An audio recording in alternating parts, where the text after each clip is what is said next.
Welcome back to my YouTube channel. ಈ ಒಂದು ವಿಡಿಯೋದಲ್ಲಿ ಇನ್ವೆಸ್ಟ್ಮೆಂಟ್ ಡಿಸಿಷನ್ಸ್ ಹೇಗೆ ಕ್ಯಾಲ್ಕುಲೇಟ್ ಮಾಡೋದು ಅನ್ನೋದನ್ನ ತಿಳಿದುಕೊಳ್ಳೋಣ. ಅದು ಪೇ ಬ್ಯಾಕ್ ಪೀರಿಯಡ್ ಆಗಿರ್ಬೋದು, ARR ಆಗಿರ್ಬೋದು, and net present value method ಅನ್ನ ಹೇಗೆ ಕ್ಯಾಲ್ಕುಲೇಷನ್ಸ್ ಮಾಡಬೇಕು ಅನ್ನೋದನ್ನ ಈ ಒಂದು ವಿಡಿಯೋದಲ್ಲಿ ತಿಳಿಸ್ಕೊಡ್ತೀನಿ. ಸೊ ಆಲ್ರೆಡಿ ನಾನು ಈ ಒಂದು ಟೆಕ್ನಿಕ್ಗೆ ಸಂಬಂಧಪಟ್ಟಂತ ವಿಡಿಯೋಸ್ಗಳನ್ನ ಆಲ್ರೆಡಿ ಅಪ್ಲೋಡ್ ಮಾಡಿದ್ದೀನಿ.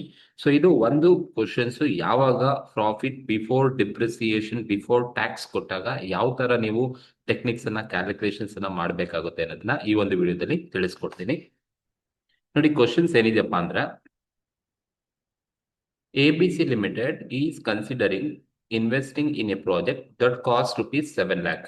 ABC ಲಿಮಿಟೆಡ್ ಒಂದು ಪ್ರಾಜೆಕ್ಟ್ ಅಲ್ಲಿ ಇನ್ವೆಸ್ಟ್ಮೆಂಟ್ ಮಾಡಬೇಕು ಅಂದ್ಕೊಂಡಿದಾರಂತೆ. ಸೊ ಆ ಒಂದು ಪ್ರಾಜೆಕ್ಟ್ಗೆ ಎಷ್ಟು ಕಾಸ್ಟ್ ಬರುತ್ತಪ್ಪ ಅಂದ್ರೆ ₹7 lakh ಕಾಸ್ಟ್ ಬರುತ್ತೆ ಅಂತ ಹೇಳಿದ್ದಾರೆ. ದಟ್ ಇಸ್ ಕಾಸ್ಟ್ ₹7 lakh ಅಂದ್ರೆ ಒರಿಜಿನಲ್ ಕಾಸ್ಟ್. ಆ ಒಂದು ಪ್ರಾಜೆಕ್ಟ್ ಮೇಲೆ ಇನ್ವೆಸ್ಟ್ ಮಾಡ್ತಾ ಇರ್ತಕ್ಕಂಥದ್ದು ₹7 lakh ಒರಿಜಿನಲ್ ಕಾಸ್ಟ್ ಇದೆಯಂತೆ. ಟ್ಯಾಕ್ಸ್ ರೇಟ್ 50% ಅಂತ ಅವರೇ ಕೊಟ್ಬಿಟ್ಟಿದ್ದಾರೆ. ಟ್ಯಾಕ್ಸ್ ರೇಟ್ 50% ಇದೆಯಂತೆ. The company use straight line method of depreciation. ನೋಡಿ, company straight line method of depreciations ಅನ್ನ ಯೂಸ್ ಮಾಡ್ತಾ ಇದೆ ಅಂತ ಹೇಳಿದ್ದಾರೆ. And proposed project has profit before depreciation and tax. This the most important. The proposed project as ಏನಿದೆಯಂತೆ, ಎಂತ cash ಫ್ಲೋನ ಕೊಡುತ್ತೆ ಅಂತ ಹೇಳಿದ್ರೆ profit before depreciation and tax ಇದೆ ಅಂತ ಹೇಳಿದ್ರೆ. ನೋಡಿ, profit before depreciation and tax as follows ಅಂತ ಹೇಳಿದ್ರೆ, ಸೊ ಇದ್ರ ಅರ್ಥ ನಿಮಗೆ ಗೊತ್ತಿರಬೇಕು. Profit before depreciation and tax ಅಂತ ಕೊಟ್ಟಿದ್ದಾರೆ ಅಂದ್ರೆ ಅದು ಏನಾಗಿರುತ್ತೆ ಅಂತ ಹೇಳಿದ್ರೆ full profit before depreciation before tax ಇದೆ ಅಂತ ಅರ್ಥ.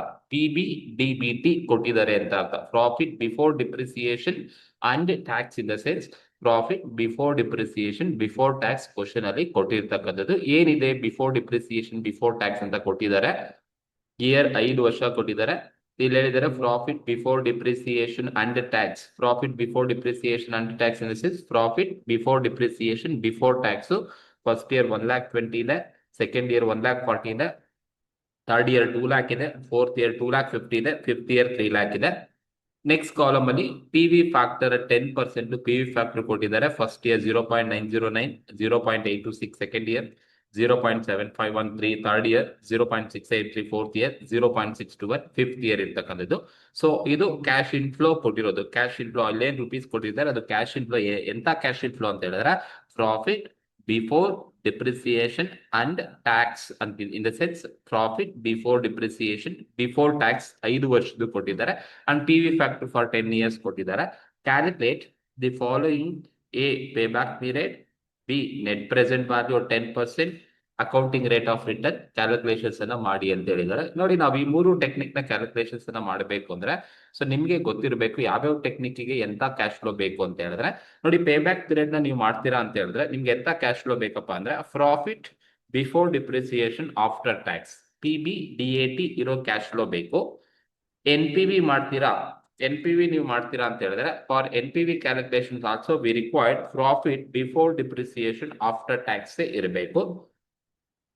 ERR ನೀವು ಕ್ಯಾಲ್ಕುಲೇಷನ್ಸ್ ಅನ್ನ ಮಾಡ್ತೀರಾ ಅಂತ ಹೇಳಿದ್ರೆ for the purpose of ERR cash flow is required profit after depreciation after tax. ನೋಡಿ, ಇದು ಕ್ಯಾಶ್ ಫ್ಲೋ ಇರಬೇಕು. ಸೊ ಬಟ್ ಈ ಕ್ಯಾಶ್ ಫ್ಲೋ ನಮಗೆ ಆಯಾ ಟೆಕ್ನಿಕ್ ಅನ್ನ ಕ್ಯಾಲ್ಕುಲೇಷನ್ಸ್ ಅನ್ನ ಮಾಡಬೇಕು ಅಂದ್ರೆ ನಮಗೆ ಆಯಾ ಕ್ಯಾಶ್ ಇನ್ಫ್ಲೋ ಕ್ವಶನ್ಸ್ ಅಲ್ಲಿ ಇದ್ರೆ ಮಾಡಬಹುದು. ಬಟ್ ಕ್ವಶನ್ಸ್ ಅಲ್ಲಿ ಇರೋ ಕ್ಯಾಶ್ ಫ್ಲೋ ಯಾವ್ದಪ್ಪ ಅಂತ ಹೇಳಿದ್ರೆ profit before depreciation and tax ಅಂದ್ರೆ PBDBT, profit before depreciation and tax ಕೊಟ್ಟಾಗ ನೀವು ಯಾವ ತರ ಯೂಸ್ ಮಾಡ್ಕೊಂಡು ಟೆಕ್ನಿಕ್ಸ್ ಅನ್ನ ಕ್ಯಾಲ್ಕುಲೇಟ್ ಮಾಡಬೇಕು ಅನ್ನೋದನ್ನ ಈ ಒಂದು ವಿಡಿಯೋದಲ್ಲಿ ತಿಳಿಸ್ಕೊಡ್ತೀನಿ. ನಾನು ಲಾಸ್ಟ್ ವಿಡಿಯೋ ಅಪ್ಲೋಡ್ ಮಾಡಿದಾಗ ಪ್ರಾಫಿಟ್ ಆಫ್ಟರ್ ಟ್ಯಾಕ್ಸ್ ಕೊಟ್ಟಾಗ ಯಾವ ತರ ಮಾಡಬೇಕು ಅಂತ ಒಂದು ಮೆಥಡ್ ಅನ್ನ ಹೇಳ್ಕೊಟ್ಟಿದೆ. ಆ ಮೆಥಡ್ ಅಲ್ಲಾದ್ರೂ ಕೇಳ್ಬೋದು, ಇಲ್ಲ ಈ ಮೆಥಡ್ ಅಲ್ಲಾದ್ರೂ ಕೇಳ್ಬೋದು. ಆಫ್ಟರ್ ಟ್ಯಾಕ್ಸ್ ಕೊಟ್ರೆ ಹೇಗ್ ಮಾಡಬೇಕು, ಬಿಫೋರ್ ಡಿಪ್ರಿಸಿಯೇಷನ್ ಬಿಫೋರ್ ಟ್ಯಾಕ್ಸ್ ಕೊಟ್ಟಾಗ ಯಾವ ತರ ಯೂಸ್ ಮಾಡಬೇಕು ಅನ್ನೋದನ್ನ ತಿಳಿಸ್ಕೊಡ್ತೀನಿ. ಇಲ್ಲಿ ಪ್ರಾಫಿಟಬಿಲಿಟಿ ಇಂಡೆಕ್ಸ್ ಕೇಳಿಲ್ಲ, ಬಟ್ ಪ್ರಾಫಿಟಬಿಲಿಟಿ ಇಂಡೆಕ್ಸ್ ಕೂಡ ನಾನು ನಿಮ್ಗೆ ತಿಳಿಸ್ಕೊಡ್ತೀನಿ. ಸೊ ಬನ್ನಿ ಒನ್ ಬೈ ಒನ್ ಟೆಕ್ನಿಕ್ ಮಾಡ್ತಾ ಹೋಗೋಣ. ಫಸ್ಟ್ ಪೇ ಬ್ಯಾಕ್ ಪೀರಿಯಡ್ ಮಾಡೋಣ. ನೀವು ಪೇ ಬ್ಯಾಕ್ ಪೀರಿಯಡ್ ಅನ್ನ ಕ್ಯಾಲ್ಕುಲೇಷನ್ಸ್ ಮಾಡ್ಲಿಕ್ಕೆ ನಿಮಗೆ ಬೇಕಾಗಿರೋದು profit before depreciation after tax.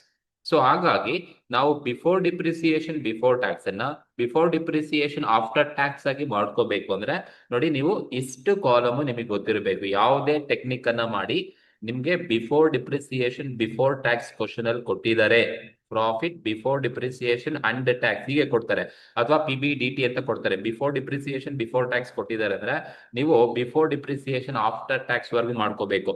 So ಇಸ್ಲಿವರೆಗೂ ಮಾಡ್ಕೋಬೇಕಾಗುತ್ತೆ. AR ಅನ್ನ ಬಿಟ್ಟು ಯಾವುದೇ ಟೆಕ್ನಿಕ್ ಅನ್ನ ಮಾಡ್ತೀರಾ ಅಂದ್ರೆ ನೀವು ಇಷ್ಟು ಮಾಡ್ಕೋಬೇಕು. ಸೊ ಹಾಗಾಗಿ ನಾನು ಈ ತರ ಕಾಲಮ್ಸ್ ಹಾಕೊಡ್ತೀನಿ. ಫಸ್ಟ್ ಕಾಲಮ್ ಇಯರ್ ಅವ್ರು ಕೊಟ್ಟಿರೋದು, second column profit before depreciation before tax, ಇದು ಕೂಡ ಕ್ವಶನ್ ಅಲ್ಲಿ ಅವರೇ ಕೊಟ್ಟಿದ್ದಾರೆ ನೋಡಿ. ಇದು ಬಿಫೋರ್ ಡಿಪ್ರಿಸಿಯೇಷನ್ ಬಿಫೋರ್ ಟ್ಯಾಕ್ಸ್, ಇದರಲ್ಲಿ ನಾನು ಮೈನಸ್ ಮಾಡಬೇಕು. ಡಿಪ್ರಿಸಿಯೇಷನ್ ಮೈನಸ್ ಮಾಡಿದ್ರೆ ನನಗೆ ಆಫ್ಟರ್ ಡಿಪ್ರಿಸಿಯೇಷನ್ ಬಿಫೋರ್ ಟ್ಯಾಕ್ಸ್ ಬರುತ್ತೆ. ಇಲ್ಲಿ ಬಿಫೋರ್ ಡಿಪ್ರಿಸಿಯೇಷನ್ ಇತ್ತು, ಮೈನಸ್ ಮಾಡಿದೆ ಡಿಪ್ರಿಸಿಯೇಷನ್ ಬಿಫೋರ್ ಇದ್ದಿದ್ದು ಆಫ್ಟರ್ ಡಿಪ್ರಿಸಿಯೇಷನ್ ಬಿಫೋರ್ ಟ್ಯಾಕ್ಸ್ ಆಯ್ತು. ಮತ್ತೆ ನಾನು -50% ಟ್ಯಾಕ್ಸ್ ಅನ್ನ ಮೈನಸ್ ಮಾಡಬೇಕು, ಅವಾಗ ನನಗೆ ಆಫ್ಟರ್ ಡಿಪ್ರಿಸಿಯೇಷನ್ ಆಫ್ಟರ್ ಟ್ಯಾಕ್ಸ್ ಬರುತ್ತೆ. ಈ ಕಾಲಮ್ ಬಂದು ARR ನ ಕ್ಯಾಲ್ಕುಲೇಷನ್ಸ್ ಅನ್ನ ಮಾಡಬೇಕು ಅಂದ್ರೆ ನನಗೆ ಈ ಕಾಲಮ್ ಬೇಕು. ARR ಗೆ ಆಫ್ಟರ್ ಡಿಪ್ರಿಸಿಯೇಷನ್ ಆಫ್ಟರ್ ಟ್ಯಾಕ್ಸ್ ಬೇಕಾಗುತ್ತೆ. ಈ ಕಾಲಮ್ PADAT ಸಿಗ್ತಕ್ಕಂಥದ್ದು ARR ಗೆ. ಬಟ್ ನನಗೆ ಪೇ ಬ್ಯಾಕ್ NPV ಬೇಕು ಅಂದ್ರೆ ಈ ಆಫ್ಟರ್ ಡಿಪ್ರಿಸಿಯೇಷನ್ ಆಫ್ಟರ್ ಟ್ಯಾಕ್ಸ್ ಗೆ ನೀವು ಮತ್ತೆ ಏನ್ ಮಾಡ್ಬೇಕು ಅಂದ್ರೆ ಆಡ್ ಡಿಪ್ರಿಸಿಯೇಷನ್ ಆಡ್ ಮಾಡಬೇಕು. ನೀವು ಡಿಪ್ರಿಸಿಯೇಷನ್ ಆಡ್ ಮಾಡಿದ್ರೆ ಈಗ ಆಫ್ಟರ್ ಡಿಪ್ರಿಸಿಯೇಷನ್ ಇದಿದ್ದು ಡಿಪ್ರಿಸಿಯೇಷನ್ ಆಡ್ ಮಾಡಿದ್ರೆ ನಿಮ್ಗೆ ಬಿಫೋರ್ ಡಿಪ್ರಿಸಿಯೇಷನ್ ಬಿಫೋರ್ ಟ್ಯಾಕ್ಸ್ ಬರುತ್ತೆ. ಸೊ ಈ ಕಾಲಮ್ ನಮ್ಗೆ ಪೇ ಬ್ಯಾಕ್ ಆಗ್ಲಿ NPV ಆಗ್ಲಿ ಪ್ರಾಫಿಟಬಿಲಿಟಿ ಇಂಡೆಕ್ಸ್ ಆಗ್ಲಿ ಕ್ಯಾಲ್ಕುಲೇಷನ್ ಮಾಡ್ಲಿಕ್ಕೆ ಈ ಒಂದು ಕ್ಯಾಶ್ ಫ್ಲೋ ಬೇಕಾಗುತ್ತೆ, PBDAT ಬೇಕು. ಹಾಗಾಗಿ ಯಾವಾಗ ಕ್ವಶನ್ ಅಲ್ಲಿ profit before depreciation before tax ಕೊಟ್ಟಿರ್ತಾರೆ ಆಗ ನೀವು ಮೈನಸ್ ಡಿಪ್ರಿಸಿಯೇಷನ್ ಮಾಡ್ಕೊಳ್ಳಿ first. After depreciation before tax ಬರುತ್ತೆ, ಅದ್ರ ಮೇಲೆ ನೀವು ಟ್ಯಾಕ್ಸ್ ಅನ್ನ ಕೊಡಿ. ಮೈನಸ್ ಮಾಡ್ಕೊಂಡ್ರೆ ಆಫ್ಟರ್ ಡಿಪ್ರಿಸಿಯೇಷನ್ ಆಫ್ಟರ್ ಟ್ಯಾಕ್ಸ್ ಬರುತ್ತೆ. ಅದ್ರ ಸಹಾಯದಿಂದ ನೀವು ಯಾರನ್ನ ಮಾಡಬಹುದು. ಅದಕ್ಕೆ ನೀವು ಡಿಪ್ರಿಸಿಯೇಷನ್ ಆಡ್ ಮಾಡಿದ್ರೆ ನಿಮ್ಗೆ ಬಿಫೋರ್ ಡಿಪ್ರಿಸಿಯೇಷನ್ ಆಫ್ಟರ್ ಟ್ಯಾಕ್ಸ್ ಬರುತ್ತೆ. ಇದ್ರ ಸಹಾಯದಿಂದ ನೀವು ಪೇ ಬ್ಯಾಕ್ ಆದ್ರೂ ಮಾಡಿ NPV ನಾದ್ರೂ ಮಾಡಿ ಪ್ರಾಫಿಟಬಿಲಿಟಿ ಇಂಡೆಕ್ಸ್ ಅನ್ನ ಮಾಡಬೇಕು. ಸೊ ಇದು ಒಂದು ಕಾನ್ಸೆಪ್ಟ್ ನಿಮಗೆ ಗೊತ್ತಿರಬೇಕು, ಕರೆಕ್ಟ್ ಆಗಿ ಪ್ರಾಕ್ಟೀಸ್ ಮಾಡ್ಕೊಳ್ಳಿ. ಇದೇ ತರಾನೇ ಕ್ಯಾಶ್ ಫ್ಲೋ ಕೊಡೋದು. ಬಿಫೋರ್ ಡಿಪ್ರಿಸಿಯೇಷನ್ ಅಂಡ್ ಟ್ಯಾಕ್ಸ್ ಕೊಟ್ಟಿದ್ದಾರೆ ಅಂದ್ರೆ ನೀವು ಈ ತರ ಕಾಲಮ್ಸ್ ಅನ್ನ ರೆಡಿ ಮಾಡ್ಕೊಂಡು ಮಾಡಬೇಕಾಗುತ್ತೆ. ಸೊ ಬನ್ನಿ ಫಸ್ಟ್ ಪೇ ಬ್ಯಾಕ್ ಪೀರಿಯಡ್ ಮಾಡೋಣ. ಸೊ ನನಗೆ ಇಯರ್ ಅಲ್ಲಿ 5 ವರ್ಷ ಕೊಟ್ಟಿದ್ದಾರೆ. 1 2 3 4 5 5 ವರ್ಷ ಇದೆ. ಬಿಫೋರ್ ಡಿಪ್ರಿಸಿಯೇಷನ್ ಬಿಫೋರ್ ಟ್ಯಾಕ್ಸ್ ಅವರೇ ಕೊಟ್ಟಿದ್ದಾರೆ. ಸೊ 1,20,000 ಫಸ್ಟ್ ಇಯರ್ ಇದೆ. So 1,20,000 first year. So first year 1,20,000 ಇದೆ. ಸೆಕೆಂಡ್ ಇಯರ್ 1,40,000 ಕೊಟ್ಟಿದ್ದಾರೆ. ಥರ್ಡ್ ಇಯರ್ 2 lakh rupees ಇದೆ. ಫೋರ್ತ್ ಇಯರ್ 2,50,000 ಇದೆ. Then first year 3 lakh rupees ಇದೆ. ಇದು ಅವ್ರು ಕೊಟ್ಟಿರೋದು ಬಿಫೋರ್ ಡಿಪ್ರಿಸಿಯೇಷನ್ ಬಿಫೋರ್ ಟ್ಯಾಕ್ಸ್. ಇಷ್ಟೇ ಕ್ವಶನ್ ಅಲ್ಲಿ ಇರೋದು. ಈಗ ನೋಡಿ ಬಿಫೋರ್ ಡಿಪ್ರಿಸಿಯೇಷನ್ ಬಿಫೋರ್ ಟ್ಯಾಕ್ಸ್ ಅಲ್ಲಿ ನಾನು ಡಿಪ್ರಿಸಿಯೇಷನ್ ಮೈನಸ್ ಮಾಡ್ಬೇಕು. ಡಿಪ್ರಿಸಿಯೇಷನ್ ಮೈನಸ್ ಮಾಡ್ಬೇಕು ಅಂದ್ರೆ ಕ್ವಶನ್ಸ್ ಅಲ್ಲಿ ಡಿಪ್ರಿಸಿಯೇಷನ್ ಬಗ್ಗೆ ಏನಾದ್ರು ಹೇಳಿದಾರ, ಎಷ್ಟು ಪರ್ಸೆಂಟ್ ಅಂತ ಹೇಳಿದಾರ? ಏನು ಪರ್ಸೆಂಟ್ ಹೇಳಿಲ್ಲ, ಏನು ಹೇಳಿಲ್ಲ. ಬಟ್ ಡಿಪ್ರಿಸಿಯೇಷನ್ ನ ಸ್ಟ್ರೈಟ್ ಲೈನ್ ಮೆಥಡ್ ಅಲ್ಲಿ ನಾವು ಯೂಸ್ ಮಾಡ್ತಾ ಇದೀವಿ ಅಂತ ಹೇಳಿದ್ದಾರೆ ನೋಡಿ. ಸ್ಟ್ರೈಟ್ ಲೈನ್ ಮೆಥಡ್ ಅಥವಾ ಒರಿಜಿನಲ್ ಕಾಸ್ಟ್ ಮೆಥಡ್ ಅಂತ ಹೇಳ್ಬೋದು, ಹೇಳ್ದೇನು ಕೂಡ ಇರಬಹುದು. ಸೊ ನಿಮಗೆ ಗೊತ್ತಿರಬೇಕು, ಕ್ವಶನ್ ಅಲ್ಲಿ ಡಿಪ್ರಿಸಿಯೇಷನ್ ಕೊಟ್ಟಿಲ್ಲ ಅಂದ್ರೆ ನಾವು ಡಿಪ್ರಿಸಿಯೇಷನ್ ನ ಕ್ಯಾಲ್ಕುಲೇಷನ್ಸ್ ಅನ್ನ ಮಾಡ್ಕೋಬೇಕಾಗುತ್ತೆ. ಹೇಗೆ ನೀವು ಡಿಪ್ರಿಸಿಯೇಷನ್ ನ ಕ್ಯಾಲ್ಕುಲೇಷನ್ ಮಾಡ್ಕೋಬೇಕಪ್ಪ ಅಂತ ಹೇಳಿದ್ರೆ, ಸೊ ನೋಡಿ ಯಾವಾಗ ನಿಮ್ಗೆ ಡಿಪ್ರಿಸಿಯೇಷನ್ ಕ್ವಶನ್ ಅಲ್ಲಿ ಕೊಟ್ಟಿಲ್ಲ ಅಂದ್ರೆ ನೀವು ಈ ಫಾರ್ಮುಲಾ ಹಾಕೋಬೇಕಾಗುತ್ತೆ. Calculation of depreciation equals original cost minus residual value divided by number of years ಮಾಡಿದ್ರೆ ನಿಮಗೆ ಡಿಪ್ರಿಸಿಯೇಷನ್ ಬರುತ್ತೆ. So original cost minus residual value ಅಥವಾ ಸ್ಕ್ರಾಪ್ ವ್ಯಾಲ್ಯೂ ಅಥವಾ ಸಾಲ್ವೇಜ್ ವ್ಯಾಲ್ಯೂ ಅಂತ ಕರಿತೀವಿ, divided by number of years ಮಾಡಿದ್ರೆ ನಿಮಗೆ ಡಿಪ್ರಿಸಿಯೇಷನ್ ಬರುತ್ತೆ.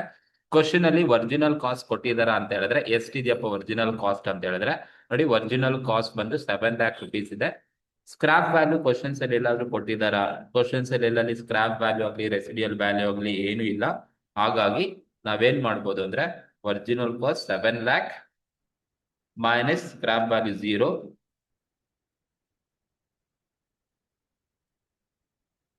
ನಂಬರ್ ಆಫ್ ಇಯರ್ಸ್ ಎಷ್ಟಿದೆಯಪ್ಪ ಅಂತ ಹೇಳಿದ್ರೆ 5 years ಇದೆ. 5 years. 5 years. Original cost minus residual value divided by number of years ಮಾಡಬೇಕು. 7 lakh ಒರಿಜಿನಲ್ ಕಾಸ್ಟ್ ಇದೆ, ಸ್ಕ್ರಾಪ್ ವ್ಯಾಲ್ಯೂ 0 ಇದೆ, ನಂಬರ್ ಆಫ್ ಇಯರ್ಸ್ 5 years ಇದೆ. ಸಿಂಪ್ಲಿಫೈ ಮಾಡಿದ್ರೆ ನಿಮ್ಗೆ 7 lakh ಡಿವೈಡೆಡ್ ಬೈ 5 ಮಾಡಿದ್ರೆ ನಿಮ್ಗೆ ಡಿಪ್ರಿಸಿಯೇಷನ್ ಎಷ್ಟು ಬರುತ್ತಪ್ಪ ಅಂತ ಹೇಳಿದ್ರೆ 1,40,000 ನಿಮ್ಗೆ ಡಿಪ್ರಿಸಿಯೇಷನ್ ಬರುತ್ತೆ. ಇದು ಡಿಪ್ರಿಸಿಯೇಷನ್ಸ್ ಅಂತ ಕರಿತೀವಿ. ನೀವು ಮೊದಲು ಡಿಪ್ರಿಸಿಯೇಷನ್ ಕ್ವಶನ್ಸ್ ಅಲ್ಲಿ ಕೊಟ್ಟಿಲ್ಲ ಅಂದ್ರೆ ಡಿಪ್ರಿಸಿಯೇಷನ್ ನೀವು ಕ್ಯಾಲ್ಕುಲೇಷನ್ಸ್ ಅನ್ನ ಮಾಡ್ಕೋಬೇಕಾಗುತ್ತೆ. So 7 lakh minus 0 divided by 5 years ಮಾಡ್ಕೊಳ್ಳಿ. ಒರಿಜಿನಲ್ ಕಾಸ್ಟ್ 7 lakh ಇದೆ, ನಂಬರ್ ಆಫ್ ಇಯರ್ಸ್ 5 years ಇದೆ. ಸಿಂಪ್ಲಿಫೈ ಮಾಡಿದ್ರೆ ನಿಮ್ಗೆ 1,40,000 ಡಿಪ್ರಿಸಿಯೇಷನ್ ಬರುತ್ತೆ. ಈಗ ನೀವು ಡಿಪ್ರಿಸಿಯೇಷನ್ ಏನ್ ಬರುತ್ತೆ ಅದನ್ನ ಎಲ್ಲಾ ವರ್ಷಕ್ಕೂ ಅದನ್ನೇ ಬರ್ಕೊಳ್ಳಿ. ಯಾಕಂದ್ರೆ ಡಿಪ್ರಿಸಿಯೇಷನ್ ಸ್ಟ್ರೈಟ್ ಲೈನ್ ಮೆಥಡ್ ಅಂದ್ರೆ ಒಂದ್ಸಲಿ ನೀವೇನ್ ಫೈಂಡ್ ಔಟ್ ಮಾಡ್ತೀರಾ ಆ ಡಿಪ್ರಿಸಿಯೇಷನ್ ಎಲ್ಲಾ ವರ್ಷಕ್ಕೂ ಡಿಪ್ರಿಸಿಯೇಷನ್ ಅದೇ ಇರುತ್ತೆ. 1,40,000 ಇದು ಡಿಪ್ರಿಸಿಯೇಷನ್. ಹೀಗೆ ತಗೋಬೇಕು ನೀವು. ಡಿಪ್ರಿಸಿಯೇಷನ್ ಕೊಟ್ಟಿಲ್ಲ ಅಂದ್ರೆ ಹೀಗೆ ಕ್ಯಾಲ್ಕುಲೇಷನ್ಸ್ ಅನ್ನ ಮಾಡ್ಕೊಳ್ಳಿ. ಸ್ಕ್ರಾಪ್ ವ್ಯಾಲ್ಯೂ ಕೊಟ್ಟಿಲ್ಲ, ಹಾಗಾಗಿ ನಾನು 0 ಹಾಕೊಂಡಿದ್ದೀನಿ. ಈಗ ಡಿಪ್ರಿಸಿಯೇಷನ್ ಎಲ್ಲಾ ವರ್ಷಕ್ಕೂ ತಗೊಂಡಾದ್ಮೇಲೆ ನೀವೇನ್ ಮಾಡಿ, ಈಗ ಬಿಫೋರ್ ಡಿಪ್ರಿಸಿಯೇಷನ್ ಬಿಫೋರ್ ಟ್ಯಾಕ್ಸ್ ಅಲ್ಲಿ ಮೈನಸ್ ಮಾಡಬೇಕು, ಡಿಪ್ರಿಸಿಯೇಷನ್ ಲೆಸ್ ಮಾಡಬೇಕು. ಈಗ ನೋಡಿ ಮೊದಲನೇ ಕಾಲಮ್ ಅಲ್ಲಿ 1,20,000 ಇದೆ, ಮೈನಸ್ 1,40,000. 1,20,000 1,40,000 ಹೋದ್ರೆ ನನಗೆ -20,000 ಸಿಗುತ್ತೆ. ಯಾಕಂದ್ರೆ 1,40,000 ಮೈನಸ್ ಜಾಸ್ತಿ ಇದೆ, ಹಾಗಾಗಿ 1,20,000 ಮೈನಸ್ 1,40,000 ಮಾಡಿದ್ರೆ -20,000 ಬರುತ್ತೆ. 1,40,000 1,40,000 ಹೋದ್ರೆ ಸೆಕೆಂಡ್ ಇಯರ್ 0 ಬರುತ್ತೆ. ದೆನ್ 2 lakh ಅಲ್ಲಿ 1,40,000 ಹೋದ್ರೆ 60,000 ಬರುತ್ತೆ. 2,15,000 ಅಲ್ಲಿ 1,40,000 ಹೋದ್ರೆ 1,10,000 ಸಿಗುತ್ತೆ. 1,10,000 ಸಿಗುತ್ತೆ. ದೆನ್ 3 lakh ಅಲ್ಲಿ 1,40,000 ಹೋದ್ರೆ ನಮ್ಗೆ ಎಷ್ಟು ಸಿಗುತ್ತಪ್ಪ ಅಂದ್ರೆ 1,60,000 ಸಿಗುತ್ತೆ. 1,60,000 ಇದು.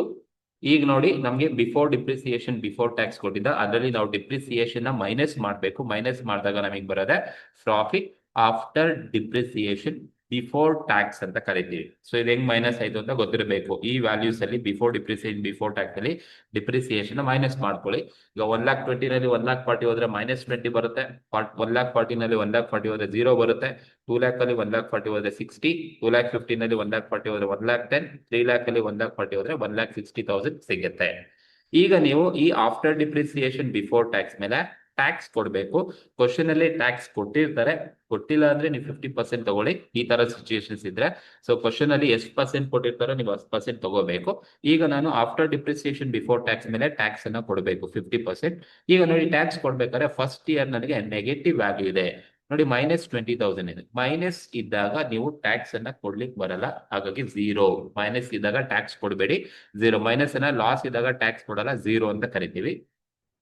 ಅಂಡ್ ಈ ಸೆಕೆಂಡ್ ಇಯರ್ ಬಂದು 0 ಮೇಲೆ 50% ಮಾಡಿದ್ರೆ ನಿಮ್ಗೆ 0ನೇ ಬರುತ್ತೆ. ಥರ್ಡ್ ಇಯರ್ 60,000 ಮೇಲೆ 50% ಮಾಡಿದ್ರೆ ನಿಮ್ಗೆ 30,000 ಬರುತ್ತೆ. 1,10,000 ಮೇಲೆ 50% ಮಾಡಿದ್ರೆ ನಿಮ್ಗೆ 55,000 ಬರುತ್ತೆ.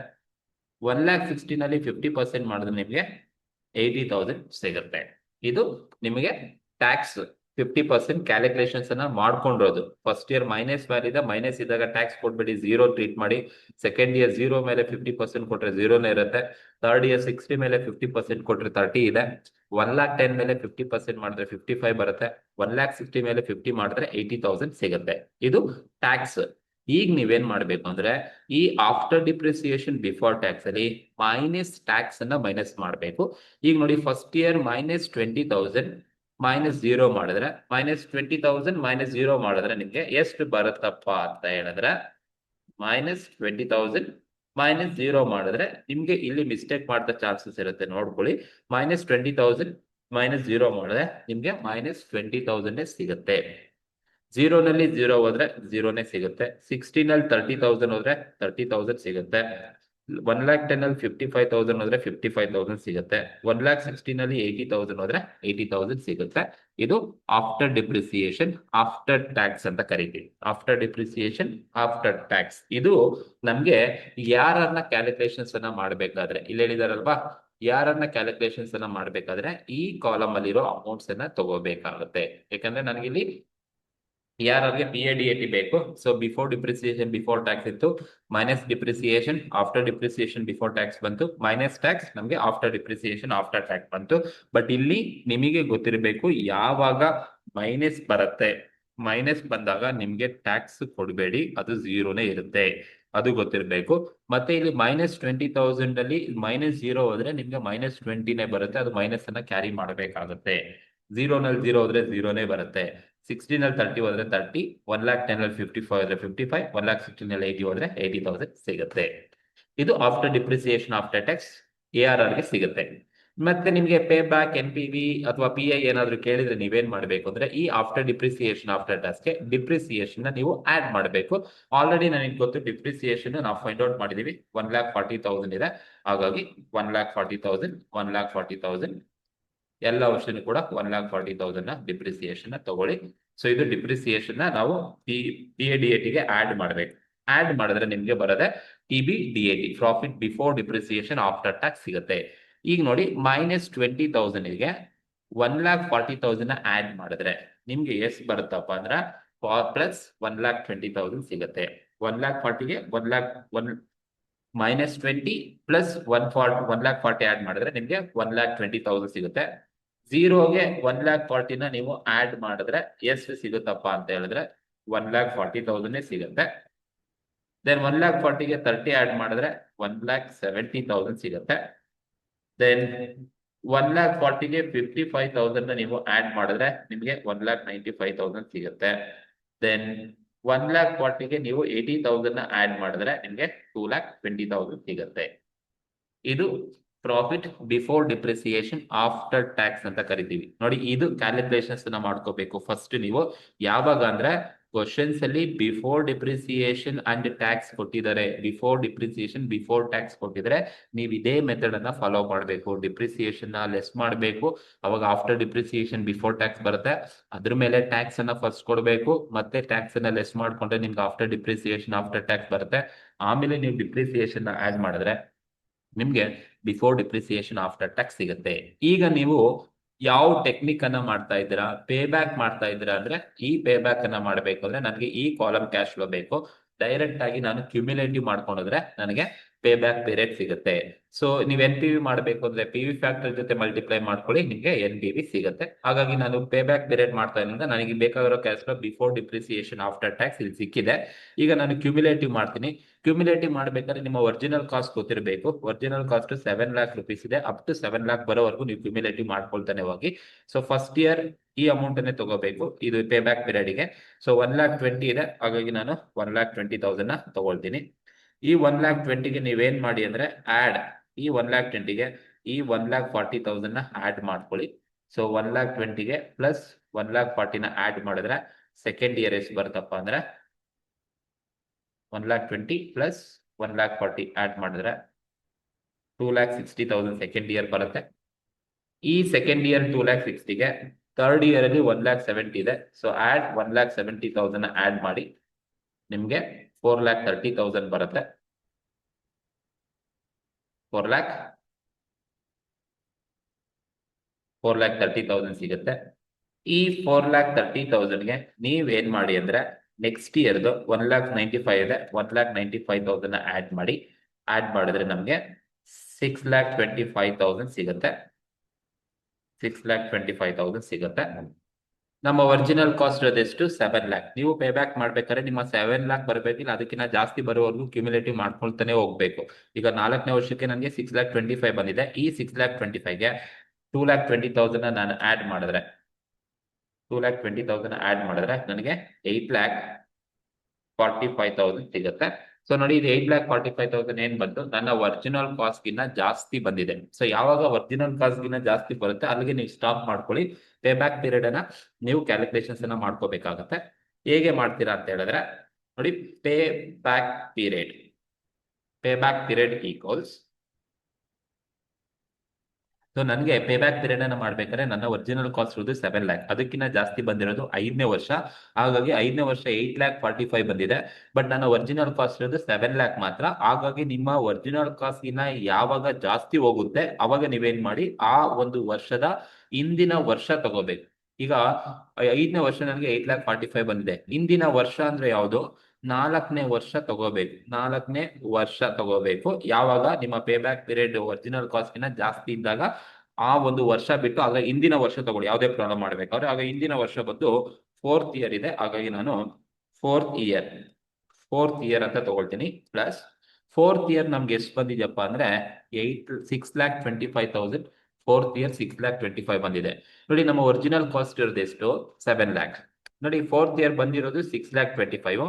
ಇಲ್ಲಿ 5th ಇಯರ್ ನನಗೆ ಎಷ್ಟು ಬಂದಿದ್ರೆ 7 lakh ಆಗ್ತಾ ಇತ್ತು. 4th ಇಯರ್ ನಾನು ಆಲ್ರೆಡಿ ತಗೊಂಡಿದ್ದೀನಿ. 4th ಇಯರ್ ನನಗೆ 6,25,000 rupees ಬಂದಿದೆ. 5th ಇಯರ್ 2,20,000 ಆಕ್ಚುಲ್ ಆಗಿ ಬಂದಿರೋದು. ಬಟ್ ನನಗೆ 7 lakh ಆಗ್ಬೇಕು ಅಂತ ಹೇಳಿದ್ರೆ 6,25,000ಗೆ ಇನ್ನ ಎಷ್ಟು ಅಮೌಂಟ್ ಬಂದಿದ್ರೆ 7 lakh ಆಗ್ತಾ ಇತ್ತಪ್ಪ ಅಂತ ಹೇಳಿದ್ರೆ, ಸೊ ಇನ್ನ 75,000 ಬಂದ್ಬಿಟ್ಟಿದ್ರೆ ನನಗೆ 7 lakh ಆಗ್ತಾ ಇತ್ತು. ಹಾಗಾಗಿ ನನಗೆ 4th ಇಯರ್ 6,25,000 ಬಂದಿದೆ. 5th ಇಯರ್ ನನಗೆ 75,000 ಬರಬೇಕಿತ್ತು. 75,000 ಬರಬೇಕಿತ್ತು. ಹಾಗಾಗಿ 75,000 ಡಿವೈಡೆಡ್ ಬೈ ಆಕ್ಚುಯಲ್ ಆಗಿ ಬಂದಿರೋದು ಎಷ್ಟು ಅಂತ ಹೇಳಿದ್ರೆ, ಡಿವೈಡೆಡ್ ಬೈ ಆಕ್ಚುಯಲ್ ಆಗಿ ಆ ವರ್ಷ ಬಂದಿರೋದು ಎಷ್ಟಪ್ಪ ಅಂತ ಹೇಳಿದ್ರೆ 75 ಬಂದು ಎಷ್ಟು ಬಂದಿದೆ ಅಂತ ಹೇಳಿದ್ರೆ 2,20,000 ನನಗೆ ಬಂದಿರತಕ್ಕಂಥದ್ದು. 2,20,000 ಬಂದಿದೆ. ಸೊ ಹಾಗಾಗಿ ನೀವು ಈ ತರ ಮಾಡ್ಕೋಬೇಕು. ಸೊ ಯಾವಾಗ ನಿಮ್ಮ ಒರಿಜಿನಲ್ ಕಾಸ್ಟ್ ಜಾಸ್ತಿ ಹೋಗುತ್ತೆ ಆ ವರ್ಷ ಸ್ಟಾಪ್ ಮಾಡ್ಬಿಟ್ಟು ಆ ವರ್ಷದ ಹಿಂದಿನ ವರ್ಷ ಫಸ್ಟ್ ಬರ್ಕೊಳ್ಳಿ. ಸೊ 4th ಇಯರ್ ಹಿಂದಿನ ವರ್ಷ ಅಂದ್ರೆ ಇಲ್ಲಿ 4th ಇಯರ್ ಇರ್ತಕ್ಕಂಥದ್ದು. ಸೊ 4th ಇಯರ್ ನಮ್ಗೆ ಆಲ್ರೆಡಿ ನಮಗೆ 6,25,000 ಬಂದಿದೆ. 5ನೇ ವರ್ಷ 2,20,000 ಬಂದಿರೋದು, ಅದನ್ನ ಡಿನಾಮಿನೇಟರ್ ಹಾಕೊಳ್ಳಿ 2,20,000. ಸೊ ಈಗ ನಿಮ್ಗೆ ಒರಿಜಿನಲ್ ಕಾಸ್ಟ್ ಇರೋದು 7 lakh, ಬಟ್ 4th ಇಯರ್ ಬಂದಿರೋದು 6,25,000. ಇನ್ನು ಎಷ್ಟು ಅಮೌಂಟ್ ಬಂದಿದ್ರೆ ನಮಗೆ 7 lakh ಆಗ್ತಾ ಇತ್ತು. 75,000 ಅಮೌಂಟ್ ಬಂದಿದ್ರೆ ಅನ್ನೋದು ನನಗೆ ರಿಕ್ವೈರ್ಮೆಂಟ್ ಇದ್ದಿದ್ದು 75 ಬೈ ಆಕ್ಚುಯಲ್ ಆಗಿ ಬಂದಿರೋದು 2,20,000. ಸೊ ನೀವು ಡಿನಾಮಿನೇಟರ್ಗೆ 2,20,000 ಹಾಕೊಳ್ಳಿ. ಇನ್ನು ಡಿಫ್ರೆನ್ಸ್ ಏನಿದೆ ನಮ್ಮ ಒರಿಜಿನಲ್ ಕಾಸ್ಟ್ಗೂ ಮತ್ತೆ ಬಂದಿರೋ ಅಮೌಂಟ್ ಡಿಫ್ರೆನ್ಸ್ ಏನಿದೆ ಅದನ್ನ ನೀವು ತಗೋಬಹುದು. ಸೊ ಹಾಗಾಗಿ ಇನ್ನು ನೀವು ಸಿಂಪಲ್ ಆಗಿ ತಗೊಳ್ತೀರಾ ಅಂತ ಹೇಳಿದ್ರೆ ನಿಮ್ಮ ಒರಿಜಿನಲ್ ಅಮೌಂಟ್ ಇದ್ದಿದ್ದು ಇಲ್ಲಿ ತೋರಿಸಿರ್ತೀನಿ 7 lakh rupees ಇತ್ತು ಒರಿಜಿನಲ್ ಅಮೌಂಟ್, ಮೈನಸ್ ನನಗೆ 4th ಇಯರ್ ಬಂದಿರೋದು ಎಷ್ಟು 6,25,000 4th ಇಯರ್ ಬಂದಿದೆ. ಹಾಗಾಗಿ 7 lakh ಮೈನಸ್ 6,25,000 ಮಾಡಿದ್ರೆ ನಮ್ಗೆ ಇನ್ನು ಬರಬೇಕಿದ್ದು 75,000 ಮಾತ್ರ ಬರಬೇಕಿತ್ತು. ಬಟ್ ಬಂದಿರೋದು ಎಷ್ಟು 5ನೇ ವರ್ಷ ಅಂದ್ರೆ 2,20,000 ಇದೆ. ಸೊ ಹಾಗಾಗಿ 2,20,000 ನೀವು ಹಾಕೊಂಡ್ರೆ ಸಿಂಪ್ಲಿಫೈ ಮಾಡಿ. ಈಗ ನಿಮ್ಗೆ pay back period equals 4 year plus ಇದನ್ನ ಸಿಂಪ್ಲಿಫೈ ಮಾಡಿದ್ರೆ 75,000 ಡಿವೈಡೆಡ್ ಬೈ 2,20,000 ಸಿಂಪ್ಲಿಫೈ ಮಾಡಿದ್ರೆ ನಿಮ್ಗೆ 0.34 ಬರುತ್ತೆ. 0.34 ಬರುತ್ತೆ. ಅಗೇನ್ ನೀವು ಸಿಂಪ್ಲಿಫೈ ಮಾಡಿದ್ರೆ pay back period equals 4.34 years. 4.34 years ನಿಮ್ಗೆ ಸಿಗುತ್ತೆ. ಇದು ಪೇ ಬ್ಯಾಕ್ ಪೀರಿಯಡ್ ಅಂತ ಕರಿತೀವಿ. ಸೊ ಈ ತರನೇ ನೀವು ಪೇ ಬ್ಯಾಕ್ ಪೀರಿಯಡ್ ಅನ್ನ ಕ್ಯಾಲ್ಕುಲೇಷನ್ಸ್ ಅನ್ನ ಮಾಡಬೇಕಾಗಿರೋದು. ಯಾವಾಗ profit before depreciation before tax ಕೊಟ್ಟಾಗ ನೀವು ಬಿಫೋರ್ ಡಿಪ್ರಿಸಿಯೇಷನ್ ಆಫ್ಟರ್ ಟ್ಯಾಕ್ಸ್ ಮಾಡ್ಕೊಂಡು ಕ್ಯುಮ್ಯುಲೇಟಿವ್ ಮಾಡ್ಕೋಬೇಕು.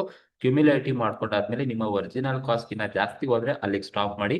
ಹಿಂದಿನ ವರ್ಷ ಎಷ್ಟಿರುತ್ತೆ ಅದನ್ನ ಫಸ್ಟ್ ಬರ್ಕೊಳ್ಳಿ. ಆಮೇಲೆ ನಿಮ್ಮ ಒರಿಜಿನಲ್ ಕಾಸ್ಟ್ ಎಷ್ಟಿತ್ತು ಹಿಂದಿನ ವರ್ಷ ಎಷ್ಟು ಬಂದಿದೆ ಡಿಫ್ರೆನ್ಸ್ ಅನ್ನ ತಗೊಳ್ಳಿ, ಡಿವೈಡೆಡ್ ಬೈ 5ನೇ ವರ್ಷ ಎಷ್ಟು ಬಂದಿದೆ ಅದು ಹಾಕೊಂಡ್ರೆ ನಿಮ್ಗೆ ಪೇ ಬ್ಯಾಕ್ ಪೀರಿಯಡ್ ಸಿಗುತ್ತೆ. ಇದು ಮೊದಲನೇ ಟೆಕ್ನಿಕ್ ಪೇ ಬ್ಯಾಕ್ ಪೀರಿಯಡ್ ಅನ್ನ ಕ್ಯಾಲ್ಕುಲೇಟ್. ನೆಕ್ಸ್ಟ್ ಸೆಕೆಂಡ್ ಒನ್ ಕೇಳಿರೋದು ನಮಗೆ calculation of net present value 10% ಅಂತ ಕೇಳಿದ್ದಾರೆ. ನೋಡಿ ನೆಟ್ ಪ್ರೆಸೆಂಟ್ ವ್ಯಾಲ್ಯೂನ ಕ್ಯಾಲ್ಕುಲೇಷನ್ಸ್ ಅನ್ನ ಮಾಡ್ಬೇಕಂತೆ 10% ಇದ್ದಾಗ. ಸೊ ನೋಡಿ NPV ಕ್ಯಾಲ್ಕುಲೇಷನ್ಸ್ ಅನ್ನ ಮಾಡ್ಲಿಕ್ಕೆ ನಿಮಗೆ ಈ ಕಾಲಮ್ ಬೇಕು, profit before depreciation after tax ಬೇಕು. ನಾವು ಆಲ್ರೆಡಿ ಕ್ಯಾಲ್ಕುಲೇಷನ್ಸ್ ಅನ್ನ ಮಾಡ್ಕೊಂಡ್ಬಿಟ್ಟಿದ್ದೀವಿ. Profit before depreciation after tax ಅನ್ನೇ ನೀವು ತಗೋಬೇಕು. ಬಟ್ ಕ್ವಶನ್ ಅಲ್ಲಿ ಕೊಟ್ಟಿರೋದು before depreciation before tax question ಅಲ್ಲಿ ಕೊಟ್ಟಿದ್ದಾನೆ. ಬಟ್ ನಾನು ಈ ಅಮೌಂಟ್ ಅನ್ನ ತಗೋಬಾರ್ದು, ಯಾಕೆಂದ್ರೆ ನಮ್ಗೆ NPV ಮಾಡ್ಲಿಕ್ಕೆ ಬಿಫೋರ್ ಡಿಪ್ರಿಸಿಯೇಷನ್ ಆಫ್ಟರ್ ಟ್ಯಾಕ್ಸ್ ಬೇಕು. ನಾನು ಆಲ್ರೆಡಿ ಕ್ಯಾಲ್ಕುಲೇಷನ್ಸ್ ಅನ್ನ ಪೇ ಬ್ಯಾಕ್ ಪೀರಿಯಡ್ ಅಲ್ಲಿ ಮಾಡ್ಕೊಂಡ್ಬಿಟ್ರೆ ಮತ್ತೆ ನೀವು ಮಾಡೋ ಅವಶ್ಯಕತೆ ಇಲ್ಲ, ಡೈರೆಕ್ಟ್ ಆಗಿ ನೀವು ಆನ್ಸರ್ಸ್ ಅನ್ನ ಮಾಡಬಹುದು. ಸೊ ಆಗ NPV ನ ಕ್ಯಾಲ್ಕುಲೇಷನ್ಸ್ ಅನ್ನ ಮಾಡಬೇಕು ಅಂದ್ರೆ ನೀವು 4 ಕಾಲಮ್ ಹಾಕಬೇಕಾಗತ್ತೆ. ನೋಡಿ NPV ನ ಕ್ಯಾಲ್ಕುಲೇಷನ್ಸ್ ಅನ್ನ ಮಾಡಬೇಕು ಅಂದ್ರೆ ನೀವು ಈ ತರ ಕಾಲಮ್ಸ್ ತಗೊಳ್ಳಿ. First column year, second column ಒಂದು ಬಿಫೋರ್ ಡಿಪ್ರಿಸಿಯೇಷನ್ ಆಫ್ಟರ್ ಟ್ಯಾಕ್ಸ್ ತಗೋಬೇಕು. Third column present value factor 10% ಅವರೇ ಕ್ವಶನ್ ಅಲ್ಲಿ ಕೊಟ್ಟಿರ್ತಾರೆ. ಸೊ ನೀವು before depreciation after tax multiply with PV factor ನಿಮಗೆ present value of cash inflow ಬರುತ್ತೆ. ಈಗ ಕ್ವಶನ್ಸ್ ಅಲ್ಲಿ 5 ವರ್ಷ ಕೊಟ್ಟಿದ್ದಾರೆ. ಸೊ 1 2 3 4 5 5 ವರ್ಷ ತಗೊಂಡೆ. ಬಿಫೋರ್ ಡಿಪ್ರಿಸಿಯೇಷನ್ ಆಫ್ಟರ್ ಟ್ಯಾಕ್ಸ್ ಅವ್ರ ಕ್ವಶನ್ಸ್ ಅಲ್ಲಿ ಕೊಟ್ಟಿಲ್ಲ. ಸೊ ನಾವು ಪೇ ಬ್ಯಾಕ್ ಪೀರಿಯಡ್ ಅನ್ನ ಮಾಡ್ಬೇಕಾದ್ರೆ ನೋಡಿ ಇಲ್ಲಿ ಬಿಫೋರ್ ಡಿಪ್ರಿಸಿಯೇಷನ್ ಆಫ್ಟರ್ ಟ್ಯಾಕ್ಸ್ 5 ವರ್ಷನ ಕ್ಯಾಲ್ಕುಲೇಷನ್ಸ್ ಅನ್ನ ಮಾಡ್ಕೊಂಡ್ಬಿಟ್ಟಿದೀವಿ. ಹಾಗಾಗಿ ಈ ಅಮೌಂಟ್ ಅನ್ನ ಡೈರೆಕ್ಟ್ ಆಗಿ ನೀವು ತಗೊಳ್ಳಿ before depreciation after tax. PV factor ಅವರೇ ಕ್ವಶನ್ಸ್ ಅಲ್ಲಿ ಕೊಟ್ಟಿದ್ದಾರೆ 0.909, 0.826, 0.751, 0.683, 0.621. ಅವ್ರ ಕ್ವಶನ್ಸ್ ಅಲ್ಲಿ ಏನ್ ಕೊಟ್ಟಿರ್ತಾರೆ ಅದೇ PV ಫ್ಯಾಕ್ಟರ್ ನ ಆಯಾ ವರ್ಷ ಏನಿರುತ್ತೆ ಅದನ್ನೇ ತಗೋಬೇಕು. ಸೊ PV ಫ್ಯಾಕ್ಟರ್ಸ್ 10% ಅವ್ರ ಕ್ವಶನ್ಸ್ ಅಲ್ಲಿ ಕೊಟ್ಟಿರೋದು. ಸೊ ಈಗ ನಿಮ್ಗೆ ಬಿಫೋರ್ ಡಿಪ್ರಿಸಿಯೇಷನ್ ಆಫ್ಟರ್ ಟ್ಯಾಕ್ಸ್ ಇದೆ, PV ಫ್ಯಾಕ್ಟರ್ ಇದೆ ಅಂದ್ರೆ before depreciation after tax multiply with PV factor ನಿಮ್ಗೆ present value of cash inflow ಸಿಗುತ್ತೆ.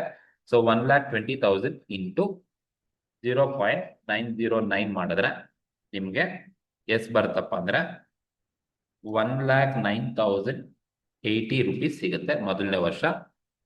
ದೆನ್ ಎರಡನೇ ವರ್ಷ ಬಂದು 1,40,000 ಇಂಟು 0.826 ಮಾಡಿದ್ರೆ ನನಗೆ 1,15,640 ಸಿಗುತ್ತೆ. 1,15,640 ಸೆಕೆಂಡ್ ಇಯರ್ ಸಿಗುತ್ತೆ. ಅಂಡ್ ಥರ್ಡ್ ಇಯರ್ 1,70,000 ಇಂಟು 0.751 ಮಾಡಿದ್ರೆ ನಮಗೆ 1,12,000 1,27,670 ಸಿಗುತ್ತೆ. ಅಂಡ್ ಫೋರ್ತ್ ಇಯರ್ 1,95,000 ಇಂಟು 0.683 ಮಾಡಿದ್ರೆ ನಮಗೆ 1,33,185 ಸಿಗುತ್ತೆ.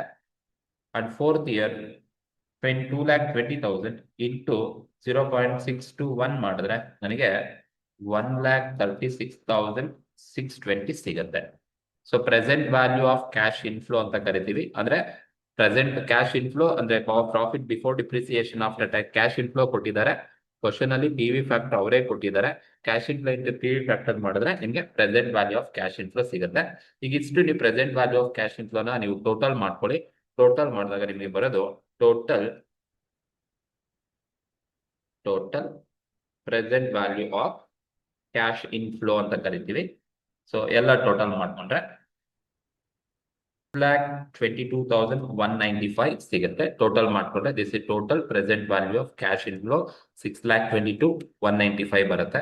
ಎನ್ ಪಿ ವಿ ಕ್ಯಾಲ್ಕುಲೇಷನ್ಸ್ ಅನ್ನ ಮಾಡಬೇಕು ಅಂದ್ರೆ ನೀವು ಲೆಸ್ ಮಾಡಬೇಕು ಅಂದ್ರೆ ಒರಿಜಿನಲ್ ಇನ್ವೆಸ್ಟ್ಮೆಂಟ್ ಅನ್ನ ಲೆಸ್ ಮಾಡಬೇಕು. ಒರಿಜಿನಲ್ ಇನ್ವೆಸ್ಟ್ಮೆಂಟ್ ಲೆಸ್ ಮಾಡಬೇಕಾಗುತ್ತೆ. ಒರಿಜಿನಲ್ ಇನ್ವೆಸ್ಟ್ಮೆಂಟ್ ಕ್ವಶನ್ಸ್ ಅಲ್ಲೇ ಕೊಟ್ಟಿರ್ತಾರೆ. ಸೊ ಒರಿಜಿನಲ್ ಇನ್ವೆಸ್ಟ್ಮೆಂಟ್ ಅಂದ್ರೆ ಒರಿಜಿನಲ್ ಕಾಸ್ಟ್ ಎಷ್ಟಿದೆ? 7 lakh rupees ಇದೆ. ಅದೇ ಒರಿಜಿನಲ್ ಇನ್ವೆಸ್ಟ್ಮೆಂಟ್ ಅಂತ ಕರಿತೀವಿ. So original investment 7 lakh rupees ಇದೆ. 7 lakh rupees ಮೈನಸ್ ಮಾಡಿ.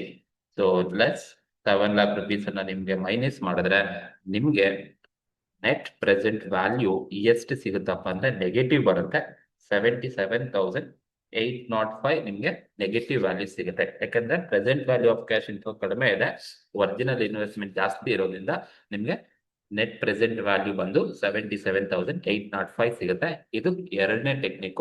ನಮ್ಗೆ ಕ್ಯಾಲ್ಕುಲೇಷನ್ಸ್ ಅನ್ನ ಮಾಡೋಕಿರೋದು ಎನ್ ಪಿ ವಿ ನ ಕ್ಯಾಲ್ಕುಲೇಷನ್ ಮಾಡೋದು ಹೀಗೆ ತಗೋಬೇಕಾದ್ರೆ before depreciation after tax cash ಇನ್ಫ್ಲೋನೆ ತಗೋಬೇಕಾಗುತ್ತೆ. ದೆನ್ ಮೂರನೇದು ನಿಮ್ಗೆ ಇದೇ ಕ್ವಶನ್ಸ್ಗೆ ನಿಮ್ಗೆ ಏನು ಪ್ರಾಫಿಟಬಿಲಿಟಿ ಇಂಡೆಕ್ಸ್ ಅನ್ನ ತೋರಿಸ್ಕೊಡ್ತೀನಿ. ನಿಮ್ಗೆ ಪ್ರಾಫಿಟಬಿಲಿಟಿ ಇಂಡೆಕ್ಸ್ ಕೇಳಿಲ್ಲ, ಬಟ್ ಇಲ್ಲೇ ತೋರಿಸಿರ್ತೀನಿ. ಪ್ರಾಫಿಟಬಿಲಿಟಿ ಇಂಡೆಕ್ಸ್ ಅನ್ನ ಕ್ಯಾಲ್ಕುಲೇಟ್ ಮಾಡ್ಬೇಕು ಅಂದ್ರೆ ಇದೇ ತರನೇ ಮಾಡ್ಕೋಬೇಕು ನೀವು. ಎನ್ ಪಿ ವಿ ಏನ್ ಮಾಡ್ತೀವೋ ಸೇಮ್ ಪ್ರೋಸೆಸ್. ಬಟ್ ಇಲ್ಲಿ ಲೆಸ್ ಮಾಡಿದ್ರೆ ಇನ್ವೆಸ್ಟ್ಮೆಂಟ್ ಅನ್ನ ಎನ್ ಪಿ ವಿ ಬರುತ್ತೆ. ಬಟ್ ಪಿ ಐ ಮಾಡಬೇಕು ಅಂದ್ರೆ total present value of cash inflow divided by original investment ಮಾಡಬೇಕು. ನನಗೆ total present value of cash inflow ಗೊತ್ತು 6,22,195 ಇದೆ. ಸೊ ಈ ಒಂದು ಪ್ರೆಸೆಂಟ್ ವ್ಯಾಲ್ಯೂ ಆಫ್ ಕ್ಯಾಶ್ ಇನ್ಫ್ಲೋಗೆ ಡಿವೈಡೆಡ್ ಬೈ ನಾವ್ ಯಾವ್ದ್ರ ಜೊತೆ ಡಿವೈಡ್ ಮಾಡಬೇಕು ಅಂದ್ರೆ ಇನ್ವೆಸ್ಟ್ಮೆಂಟ್ ಅಂದ್ರೆ ಡಿವೈಡ್ ಮಾಡಿ. ಇನ್ವೆಸ್ಟ್ಮೆಂಟ್ ನಿಮ್ಗೆ ಆಲ್ರೆಡಿ ಗೊತ್ತು, ನಮ್ಮ ಹತ್ರ ಇನ್ವೆಸ್ಟ್ಮೆಂಟ್ 7 lakh rupees ಇದೆ. ಸೊ ಹಾಗಾಗಿ 7 lakh rupees ಡಿವೈಡ್ ಮಾಡಿದ್ರೆ ನಮ್ಗೆ 6,22,195 ಡಿವೈಡೆಡ್ ಬೈ 7 lakh rupees ಮಾಡಿದ್ರೆ ನಮ್ಗೆ 0.88 ನಮ್ಗೆ ಸಿಗತ್ತೆ. ಇದು ಪ್ರಾಫಿಟಬಿಲಿಟಿ ಇಂಡೆಕ್ಸ್ ಅಂತ ಕರಿತೀವಿ. ಸೊ ಕೇಳಿಲ್ಲ, ಬಟ್ ಗೊತ್ತಿಲ್ಲ ಅಂತ ತೋರಿಸ್ತಾ ಇರ್ತಕ್ಕಂಥದ್ದು. ಸೊ ನೀವು ಕೇಳಿಲ್ಲ ಅಂದ್ರೆ ಮಾಡೋ ಅವಶ್ಯಕತೆ ಇಲ್ಲ. 0.88 ನಿಮ್ಗೆ ಪ್ರಾಫಿಟಬಿಲಿಟಿ ಇಂಡೆಕ್ಸ್ ಸಿಗುತ್ತೆ. ಇದು ಮೂರನೇ ಟೆಕ್ನಿಕ್. ಅವ್ರು ಕೇಳಿಲ್ಲ, ಬಟ್ ನೀವು ಮಾಡಬೇಕು ಅಂದ್ರೆ ಪ್ರಾಕ್ಟೀಸ್ ಮಾಡ್ಕೋಬಹುದು. ದೆನ್ ಇನ್ನೇನ್ ಕೇಳಿದಾರಪ್ಪ ಅಂದ್ರೆ ARR ನ ನೋಡಿ, ನಮ್ಗೆ ಇನ್ನೇನ್ ಕ್ಯಾಲ್ಕುಲೇಷನ್ಸ್ ಅನ್ನ ಮಾಡ್ಲಿಕ್ಕೆ ಹೇಳಿದಾರೆ. ಮೂರನೇದು ARR ನ ಕ್ಯಾಲ್ಕುಲೇಷನ್ಸ್ ಅನ್ನ ಮಾಡ್ಲಿಕ್ಕೆ ಹೇಳಿದಾರೆ. ಬಟ್ ARR ಕ್ಯಾಲ್ಕುಲೇಷನ್ ಮಾಡ್ಬೇಕು ಅಂದ್ರೆ ನಿಮ್ಗೆ ಈ ಫಾರ್ಮುಲಾ ಗೊತ್ತಿರಬೇಕು. ಯಾರನ್ನ ಹೇಗೆ ಕ್ಯಾಲ್ಕುಲೇಷನ್ಸ್ ಅನ್ನ ಮಾಡ್ತೀವಪ್ಪ ಅಂತ ಹೇಳಿದ್ರೆ average annual income divided by average investment into 100 ಮಾಡಿದ್ರೆ ನಿಮ್ಗೆ ARR ಸಿಗುತ್ತೆ. ಸೊ ಇಲ್ಲಿ ಅವರೇಜ್ ಆನ್ಯುವಲ್ ಇನ್ಕಮ್ ಅನ್ನ ಕ್ವಶನ್ಸ್ ಅಲ್ಲಿ ಕೊಟ್ಟಿದಾರ ನೋಡ್ಕೋಬೇಕು. ಅವರೇಜ್ ಆನ್ಯುವಲ್ ಇನ್ಕಮ್ ನ ನಾವು ಕ್ಯಾಲ್ಕುಲೇಷನ್ಸ್ ಅನ್ನ ಮಾಡ್ಕೋಬೇಕಾಗುತ್ತೆ. ಹೇಗೆ ಅಂದ್ರೆ total profit after depreciation after tax divided by number of years ಮಾಡಿದ್ರೆ ಅವರೇಜ್ ಆನ್ಯುವಲ್ ಇನ್ಕಮ್ ಸಿಗುತ್ತೆ. ಕ್ವಶನ್ಸ್ ಅಲ್ಲಿ total profit after depreciation after tax ಕೊಟ್ಟಿದಾರ ಅಂತ ಹೇಳಿದ್ರೆ ಇಲ್ಲ. ಕ್ವಶನ್ಸ್ ಅಲ್ಲಿ ಕೊಟ್ಟಿರೋದು profit before depreciation before tax ಕೊಟ್ಟಿರೋದು. ಬಟ್ ನನಗೆ ARR ನ ಮಾಡಬೇಕು ಅಂದ್ರೆ ಆಫ್ಟರ್ ಡಿಪ್ರಿಸಿಯೇಷನ್ ಆಫ್ಟರ್ ಟ್ಯಾಕ್ಸ್ ಬೇಕು. ಹಾಗಾಗಿ ನಾನೇನ್ ಮಾಡ್ದೆ ಅಂತ ಹೇಳಿದ್ರೆ, ಸೊ ಇಲ್ಲಿ ನಾನು ಪೇ ಬ್ಯಾಕ್ ಪೀರಿಯಡ್ ಅಲ್ಲಿ ಆಫ್ಟರ್ ಡಿಪ್ರಿಸಿಯೇಷನ್ ಆಫ್ಟರ್ ಟ್ಯಾಕ್ಸ್ ನ ಟೋಟಲ್ ಮಾಡ್ಕೊಂಡಿದ್ದೀನಿ. ಇಲ್ಲಿ ಸಿಕ್ಕಿದೆ ನನಗೆ. ಸೊ ಈ ಅಮೌಂಟ್ ಅನ್ನ ನಾನೇನ್ ಮಾಡ್ಬೇಕು ಅಂದ್ರೆ ಟೋಟಲ್ ಮಾಡ್ಕೋಬೇಕು. ಸೊ ಟೋಟಲ್ ಮಾಡ್ಕೋಬೇಕು ಅಂದ್ರೆ ಏನೇನಿದೆ ನೋಡ್ತೀನಿ. ಅಷ್ಟು ವರ್ಷದ ಟೋಟಲ್ ಮಾಡ್ಕೊಳ್ಳಿ. ಟೋಟಲ್ ಮಾಡ್ಕೋಬೇಕು ಅಂತ ಹೇಳಿದ್ರೆ ಟೋಟಲ್ PADAT ಮಾಡಿದ್ರೆ ನೋಡಿ, ಫಸ್ಟ್ ಇಯರ್ -20,000 ಇದೆ, ಸೆಕೆಂಡ್ ಇಯರ್ 0 ಇದೆ, ಆಡ್ ಥರ್ಡ್ ಇಯರ್ ಎಷ್ಟಿದೆಯಪ್ಪ ಅಂತ ಹೇಳಿದ್ರೆ 30,000 ಇದೆ, 55,000 ಇದೆ, 80,000 ಇದೆ. ಸೊ 3 ವರ್ಷದ ಕೂಡ ಥರ್ಡ್ ಇಯರ್ ಬಂದು 30,000 ಇದೆ, ಫೋರ್ತ್ ಇಯರ್ ಬಂದು 55,000 ಇದೆ, ಲಾಸ್ಟ್ ಇಯರ್ ಬಂದು 80,000 ಇದೆ. ಸೊ ಇದು ಇರ್ತಕ್ಕಂಥದ್ದು. ಬಟ್ ಫಸ್ಟ್ ಇಯರ್ ಇರ್ತಕ್ಕಂಥದ್ದು ಮೈನಸ್ ವ್ಯಾಲ್ಯೂ, ಇದು ಕೇರ್ಫುಲ್ ಆಗಿ ನೋಡ್ಕೋಬೇಕು. ಮೈನಸ್ 20,000 ಇರೋದು. ಸೊ ಹಾಗಾಗಿ ನಾನು ಅಷ್ಟು ಟೋಟಲ್ ಮಾಡ್ಕೊಂಡ್ರೆ ಅಷ್ಟನ್ನು ನೀವು ಟೋಟಲ್ ಮಾಡಿದ್ರೆ ಫಸ್ಟ್ ಇಯರ್ -20,000 ಇದೆ, ಪ್ಲಸ್ ಸೆಕೆಂಡ್ ಇಯರ್ 0 ಇದೆ, ಪ್ಲಸ್ ಥರ್ಡ್ ಇಯರ್ 30,000 ಇದೆ, ಪ್ಲಸ್ ಫಿಫ್ತ್ ಇಯರ್ 55,000 ಇದೆ, ಪ್ಲಸ್ ಲಾಸ್ಟ್ ಇಯರ್ 80,000 ಇದೆ. ಇಷ್ಟು ಆಡ್ ಮಾಡಿದ್ರೆ ನನಗೆ ಟೋಟಲ್ ಎಷ್ಟು ಬರುತ್ತಪ್ಪ ಅಂತ ಹೇಳಿದ್ರೆ 1,45,000 ಸಿಗುತ್ತೆ. ಇದು ಟೋಟಲ್ PADAT 1,45,000 ಟೋಟಲ್ PADAT ಇರೋದು. ಈ PADATಗೆ ನೀವೇನ್ ಮಾಡಿ, divided by number of years ಎಷ್ಟಿದೆ, 5 ಇಯರ್ಸ್ ಇದೆ. ಸೊ ಆ 5 ಇಯರ್ಸ್ ಜೊತೆ ನೀವು ಡಿವೈಡ್ ಮಾಡಿದ್ರೆ ಸೊ ನಿಮಗೆ ಅವರೇಜ್ ಆನ್ಯುವಲ್ ಇನ್ಕಮ್ ಬಂದು 29,000 ಸಿಗುತ್ತೆ. 29,000 ಅವರೇಜ್ ಆನ್ಯುವಲ್ ಇನ್ಕಮ್ ನಿಮಗೆ 29,000 ಸಿಗುತ್ತೆ. ಈ ತರ ನೀವು ಅವರೇಜ್ ಆನ್ಯುವಲ್ ಇನ್ಕಮ್ ಅನ್ನ ಕ್ಯಾಲ್ಕುಲೇಷನ್ಸ್ ಅನ್ನ ಮಾಡ್ಕೋಬೇಕಾಗುತ್ತೆ. 29,000 ಅವರೇಜ್ ಆನ್ಯುವಲ್ ಇನ್ಕಮ್ ಸಿಗೋದು. ಇದು ಅವರೇಜ್ ಆನ್ಯುವಲ್ ಇನ್ಕಮ್ ಸಿಗ್ತಕ್ಕಂಥದ್ದು. ಈ ತರ ನೀವು ಕ್ಯಾಲ್ಕುಲೇಷನ್ಸ್ ಅನ್ನ ಮಾಡಬೇಕಾಗುತ್ತೆ. ಇದು ಟೋಟಲ್ PADAT ಅಂತ ಕರಿತೀವಿ. ಯಾವಾಗ ನಿಮಗೆ ಫಸ್ಟ್ ಇಯರ್ -20 ಇರೋದನ್ನ ಲೆಸ್ ಮಾಡ್ಕೊಂಡು ಟೋಟಲ್ ತಗೋಬೇಕು, ಮೈನಸ್ ಇದ್ರೆ. ಸೊ ಮೈನಸ್ ಇಲ್ಲ ಅಂದ್ರೆ ನೀವು ಟೋಟಲ್ ಮಾಡ್ಕೊಳ್ಳಿ, ಮೈನಸ್ ಇದ್ರೆ ಲೆಸ್ ಮಾಡ್ಕೊಂಡೇ ತಗೋಬೇಕು. ಈಗ ಟೋಟಲ್ PADAT ಸಿಕ್ತು. ಈಗ ಅವರೇಜ್ ಇನ್ವೆಸ್ಟ್ಮೆಂಟ್ ಬೇಕು ಅಂದ್ರೆ ನಮಗೆ ಒರಿಜಿನಲ್ ಇನ್ವೆಸ್ಟ್ಮೆಂಟ್, ಈಗ ಅವರೇಜ್ ಇನ್ವೆಸ್ಟ್ಮೆಂಟ್ ಅಂದ್ರೆ ಅವರೇಜ್ ಇನ್ವೆಸ್ಟ್ಮೆಂಟ್ ಫಾರ್ಮುಲಾ ಇರುತ್ತೆ, original investment minus scrap value divided by 2. ಯಾವಾಗ ಕ್ವಶನ್ಸ್ ಅಲ್ಲಿ ವರ್ಕಿಂಗ್ ಕ್ಯಾಪಿಟಲ್ ಇಲ್ಲ ಅಂದ್ರೆ ಈ ಫಾರ್ಮುಲಾನ ಯೂಸ್ ಮಾಡಬೇಕಾಗುತ್ತೆ. ಮುಂದಿನ ವಿಡಿಯೋದಲ್ಲಿ ವರ್ಕಿಂಗ್ ಕ್ಯಾಪಿಟಲ್ ಕೊಟ್ಟಾಗ ಯಾವ ತರ ಮಾಡೋದು ಅಂತ ತಿಳಿಸ್ಕೊಡ್ತೀನಿ. ಸೊ ಈಗ ಒರಿಜಿನಲ್ ಇನ್ವೆಸ್ಟ್ಮೆಂಟ್ ನಮಗೆ ಗೊತ್ತು ಎಷ್ಟಿದೆಯಪ್ಪ ಅಂದ್ರೆ 7 lakh ಒರಿಜಿನಲ್ ಇನ್ವೆಸ್ಟ್ಮೆಂಟ್ ಇದೆ, ಮೈನಸ್ ಸ್ಕ್ರಾಪ್ ವ್ಯಾಲ್ಯೂ ಕ್ವಶನ್ಸ್ ಅಲ್ಲಿ ಕೊಟ್ಟಿಲ್ಲ, ಡಿವೈಡೆಡ್ ಬೈ 2 ಮಾಡಿದ್ರೆ ನಮಗೆ ಅವರೇಜ್ ಇನ್ವೆಸ್ಟ್ಮೆಂಟ್ ಸಿಗುತ್ತೆ. ಸೊ ಹಾಗಾಗಿ 7 lakh divided by 2, you will get 3,50,000 ಬರುತ್ತೆ. This is your average investment ಅಂತ ಕರಿತೀವಿ. 3,50,000 is average investment. So apply for the formula. 3,50,000 average investment ಇದೆ into